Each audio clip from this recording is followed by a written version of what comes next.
بسم اللہ الرحمن الرحیم ان اللہ وملائکتہ یصلون علی النبی یا ایہا الذین آمنوا صلوا علیہ وسلموا تسلیما۔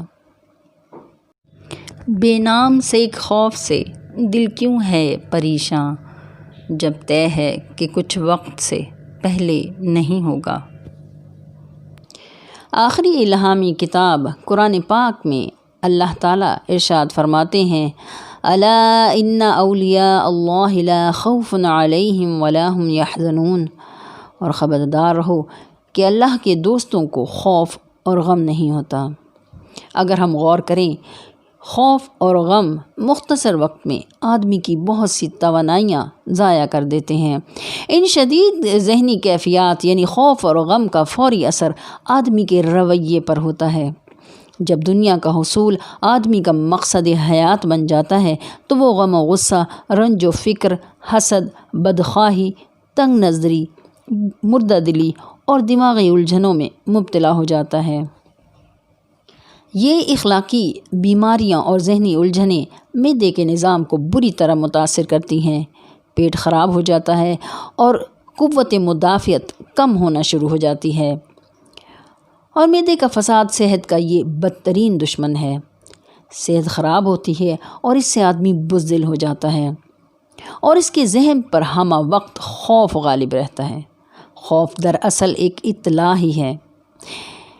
خوف کی بنیاد یا خوف کی اصل یہ ہے کہ انسان کے اندر بڑی شدت سے ایک سوال، کیا ہوگا، کیا ہوگا اور کیا ہوگا کی تکرار خوف اور ڈر کی صورت میں مظہر بن جاتی ہے۔ یہ مستقبل کے بارے میں سوال ہے، پھر ماضی کے بارے میں سوال ابھرتا ہے کہ اس طرح کیوں ہوا۔ یہ سوال حزن اور غم کہلاتا ہے۔ اس سوال کا ابھرنا اور ذہن کو جکڑ لینا غم حزن ہوتا ہے۔ یاد رکھیں، کسی شے کی چھن جانے کا اندیشہ خوف ہے، اور جب وہ شے واقعی چھن جاتی ہے تو غم لاحق ہو جاتا ہے۔ ہمیں ہر شے کی چھن جانے کا خوف ہے، جبکہ حقیقت میں کوئی بھی شے ہماری ملکیت نہیں ہے۔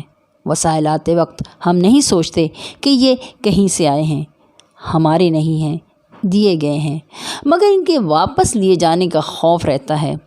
ہر خواہش پر سوچتے ہیں کہ پوری ہوگی یا نہیں۔ یہاں سے خوف شروع ہو جاتا ہے۔ جو چیز مقررہ وقت تک استعمال کے لیے ہے، اس کو ملکیت سمجھنا نادانی ہے۔ ملکیت کا تصور ختم ہونے سے اضطراب ختم ہو جاتا ہے۔ انسانی جذبات میں سب سے زیادہ اثر کرنے والا بنیادی جذبہ خوف ہے۔ یہ خوف آہستہ آہستہ انسانی جسم پر اثر انداز ہونا شروع ہو جاتا ہے۔ نیند اڑ جاتی ہے، نیند کی کمی کی وجہ سے معدہ خراب ہو جاتا ہے۔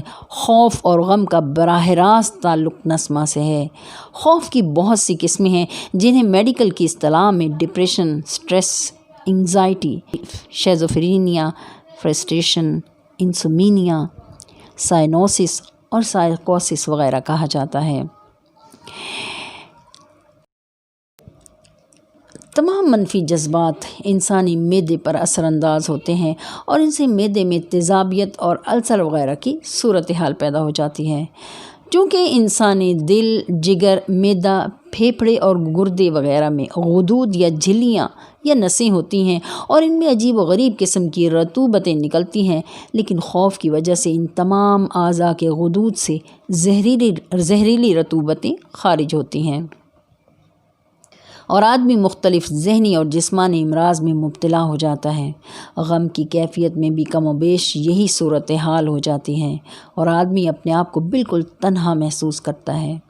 عیش و عشرت، راحت و آرام، شادی و خوشی اور اطمینان و سکون کو اگر کوئی خیال برباد کرتا ہے تو وہ ماضی و حال کی ناکامیوں کا غم اور مستقبل کا خوف ہے۔ محترم اشفاق احمد فرماتے ہیں کہ ہر حال میں موجود رہیں، یعنی ماضی کی بری یادوں میں مبتلا نہ ہوں اور مستقبل سے خوف زدہ نہ ہوں۔ خرابی یہ ہوتی ہے کہ ہم مستقبل سے اتنے زیادہ خوف زدہ ہوتے ہیں کہ ہم اپنا سارا حال، ساری زندگی، ساری سوچ، سب کچھ برباد کر دیتے ہیں، اور بڑے ہی سستے بھاؤ کہیں بیچ دیتے ہیں۔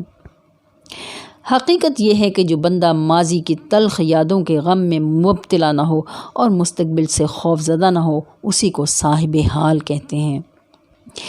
خواجہ شمس الدین عظیمی فرماتے ہیں کہ روحانی علوم میں ذہنی، دماغی، جسمانی، نفسیاتی اور دیگر تمام امراض کی تشخیص اور علاج کا مکمل باب ہے جو روحانی طالب علم کو پڑھایا جاتا ہے۔ انسانی جسم کا ہر عضو اور نظام مخصوص ارتعاش پر قائم ہے۔ یہی ارتعاش یعنی وائبریشن جسم کو توازن میں رکھتا ہے۔ ارتعاش میں بگاڑ مختلف بیماریوں کی صورت میں ظاہر ہوتا ہے اور آواز کی شفائی لہریں اس بگاڑ کو درست کرنے میں معاون ثابت ہوتی ہیں۔ لطیف موسیقی، دعائیہ کلمات، مختلف اسماء الہیہ کے ورد سے لہریں شفائی اثرات کی حامل ہوتی ہیں۔ جو لوگ مستقبل کے خوف اور ماضی و حال کے برے وقت کا غم اپنے ذہنوں سے نکال کر صرف اور صرف ایک اللہ پر یقین کر لیتے ہیں اور صحیح معنوں میں اللہ پرستی شروع کر دیتے ہیں، اللہ کو سب کچھ مان کر صرف اللہ ہی کو اپنے ذہن پر سوار کر لیتے ہیں اور بار بار اس سوچ کو اپنے دماغ میں، اپنے ذہن میں دہراتے رہتے ہیں، تو آہستہ آہستہ ان کا اللہ سے رابطہ ہو جاتا ہے۔ اللہ ایسے لوگوں کو اپنا دوست بنا لیتا ہے۔ دوستی کا وصف قربت ہے، نہ کہ دوری، اور اللہ سے دوری بندے کو گہرے سمندر میں پھینک دیتی ہے۔ اللہ سے دوستی کے نتیجے میں ایک ایسا وقت آتا ہے کہ اللہ کے کرم سے اور حضور پاک صلی اللہ علیہ وآلہ وسلم کی رحمت سے اور ان کے نسبت فیضان سے وہ بندہ اللہ کے اس فرمان یعنی آگاہ رہو یقیناً اللہ کے دوستوں کو نہ خوف ہوتا ہے اور نہ غم کی عملی تفسیر بن جاتا ہے۔ اس کا مطلب یہ ہے کہ جن لوگوں کے اندر سے خوف اور غم نکل جاتا ہے انہیں اللہ اپنا دوست بنا لیتا ہے، اور جن لوگوں کے اندر خوف اور غم ہے وہ اللہ کے دوست نہیں ہوتے۔ یہ بات کڑوی مگر سچ ہے، لہٰذا خود کو اس ہستی کے سپرد کر دیں جس نے ہمیں پیدا کیا، رزق اور تحفظ کا انتظام کیا۔ جب تک اللہ سے تعلق مضبوط نہیں ہوگا ہم خوف و غم میں مبتلا رہیں گے۔ جن لوگوں کے اندر سے خوف اور غم نکل جاتا ہے، جو باطنی دنیا یا حقیقی دنیا یا مشاہداتی دنیا سے واقف ہو جاتے ہیں، ایسے ہی لوگ اہل باطن علماء کہلاتے ہیں۔ اہل باطن علماء نے خوف اور غم والی زندگی سے نجات پانے کے لیے، حقیقی سکون حاصل کرنے کے لیے، اللہ سے واقفیت کے لیے حضور پاک صلی اللہ علیہ وآلہ وسلم کی غار حرا والی عبادت یعنی سنت مبارک پر عمل کرنا ضروری قرار دیا ہے۔ سورہ قریش میں ارشاد ہوتا ہے فَلْيَعْبُدُوا رَبَّ هَذَا الْبَيْتِ الَّذِي يَطْعَمَهُمْ مِنْ جُوعٍ وَآمَنَهُمْ مِنْ خَوْفٍ، پس عبادت کرو اس گھر کے رب کی جس نے کھانا دیا ان کو بھوک میں اور امن دیا خوف سے۔ موجودہ صورتحال کا تعلق بھی خوف اور ڈر سے ہے۔ ہمیں چاہیے کہ تمام احتیاطی تدابیر اختیار کریں مگر بھروسہ اور یقین اللہ کی ذات پر رکھیں، اور یقین تب مضبوط ہوگا جب اللہ کے ساتھ تعلق مضبوط ہوگا۔